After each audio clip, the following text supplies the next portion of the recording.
نومنتخب امریکی صدر Joe Biden وہ شخصیت ہیں جنہوں نے سن 2007 میں سابق فوجی عامر جنرل مشرف کو وردی اتارنے اور اقتدار چھوڑنے پر مجبور کیا تھا۔ یہی وجہ ہے کہ بائیڈن کی جیت سے پاکستان کی اپوزیشن جماعتیں پر امید ہیں کہ اب ملکی سیاست میں فوج کی بڑھتی ہوئی مداخلت کم ہوگی اور اصلی جمہوری قوتیں مضبوط ہوں گی۔ حقائق سے معلوم ہوتا ہے کہ 3 نومبر سن 2020 کو امریکی صدر منتخب ہونے والے سابق سینیٹر جو بائیڈن دراصل سن 2007 سے پاکستانی سیاست پر اثر انداز ہو رہے ہیں۔ سن 2007 میں امریکی حکومت کی ایما پر مشرف کی وردی اتروانے میں بائیڈن کا اہم کردار تھا، جس نے پاکستان میں جمہوریت کی بحالی میں اہم ترین کردار ادا کیا، ورنہ مشرف حکومت چھوڑنے پر آمادہ نہیں تھے۔ پاکستان میں جمہوریت کی بحالی کے لیے مشرف سے وردی اتروانا اور پاکستان کی معاشی ترقی کے لیے غیر فوجی امداد حکومت پاکستان کے لیے منظور کروانے کی سفارش کرنا وہ خدمات ہیں جن پر بائیڈن کو زرداری دور میں ہلال پاکستان سے نوازا گیا۔ عالمی اور سفارتی امور کے ماہرین کا ماننا ہے کہ جارج ڈبلیو بش کے دور کے آخر میں ہی امریکی حکومت کا پاکستانی فوج سے اعتماد ختم ہو گیا تھا۔ انہیں یقین تھا کہ ISI یا کم از کم ISI کے کچھ عہدیدار افغان طالبان کی مدد کر رہے ہیں، اس لیے کیری لوگر بل میں سول امداد کی سفارش کی گئی۔ اکتوبر سن 2008 میں سابق پاکستانی صدر آصف علی زرداری نے 2 امریکی سینیٹرز کو پاکستان کا دوسرا بڑا سول اعزاز ہلال پاکستان دینے کا اعلان کیا۔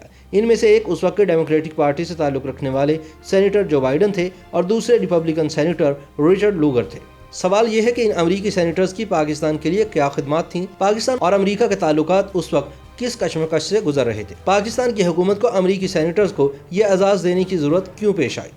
ان سوالات کا جواب حاصل کرنے کے لیے واٹر گیٹ اسکینڈل کو بے نقاب کرنے والے امریکی صحافی باب وڈورڈ کی کتاب اوباما وارز، پاکستانی میڈیا اور عالمی خبررساں ایجنسیوں کی رپورٹس کا مطالعہ کیا جائے تو پتہ چلتا ہے کہ 3 نومبر سن 2007 کو جب اس وقت کے فوجی صدر جنرل مشرف نے ملک میں ہنگامی صورتحال کے نفاذ اور انتخابات غیر معینہ مدت تک ملتوی کرنے کا اعلان کیا تو 6 نومبر کو سینیٹر جو بائیڈن نے جنرل مشرف سے فون پر بات کی۔ امریکی میڈیا کے مطابق بائیڈن نے تب یہ کہا تھا کہ میں نے صدر مشرف کو بتا دیا ہے کہ دونوں ملکوں کے تعلقات کے لیے کتنا ضروری ہے کہ الیکشن منصوبے کے عین مطابق آئندہ برس جنوری میں ہی منعقد ہوں اور وہ اپنی وردی اتارنے اور قانون کی سربلندی کے لیے اپنا وعدہ پورا کرے۔ مشرف پر جو بائیڈن کی اس فون کال کا اتنا اثر ہوا کہ انہوں نے اس کے 2 دن بعد ہی یعنی 8 نومبر کو اعلان کیا کہ آئندہ برس 8 جنوری سن 2008 کو ملک بھر میں عام انتخابات کروائے جائیں گے۔ اس کے بعد 27 دسمبر سن 2007 کو بے نظیر بھٹو پنڈی میں شہید کر دی گئیں اور انتخابات 1.5 مہینے کے لیے ملتوی ہو گئے۔ جب 18 فروری سن 2008 کو الیکشن ہوئے تو پیپلز پارٹی نے اکثریت حاصل کی اور یوسف رضا گیلانی ملک کے وزیر اعظم منتخب ہو گئے۔ خیال رہے کہ انتخابات کے دوران جو بائیڈن نے بطور امریکی مبصر پاکستان کا دورہ کیا تھا۔ سینیٹر جو بائیڈن نے 18 فروری سن 2008 کے پاکستانی الیکشن میں ایک مبصر کی حیثیت سے 2 اور سینیٹرز کے ساتھ پاکستان کا دورہ کیا۔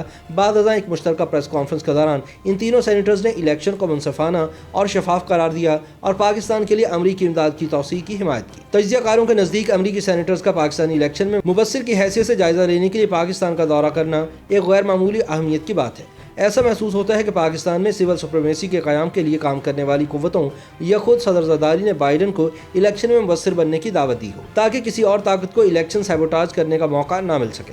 جو بائیڈن کا فروری سن 2008 کا دورہ یہ واضح کرتا ہے کہ اس وقت امریکہ میں پاکستان میں جمہوریت کے حوالے سے کتنی سنجیدگی پائی جاتی تھی۔ ان انتخابات میں پیپلز پارٹی 91 نشستیں حاصل کر کے پہلے نمبر پر، نون لیگ 69 نشستوں کا ساتھ دوسرے نمبر پر، جبکہ پرویز مشرف کی پروردہ جماعت مسلم لیگ قاف صرف 38 نشستیں حاصل کر پائی۔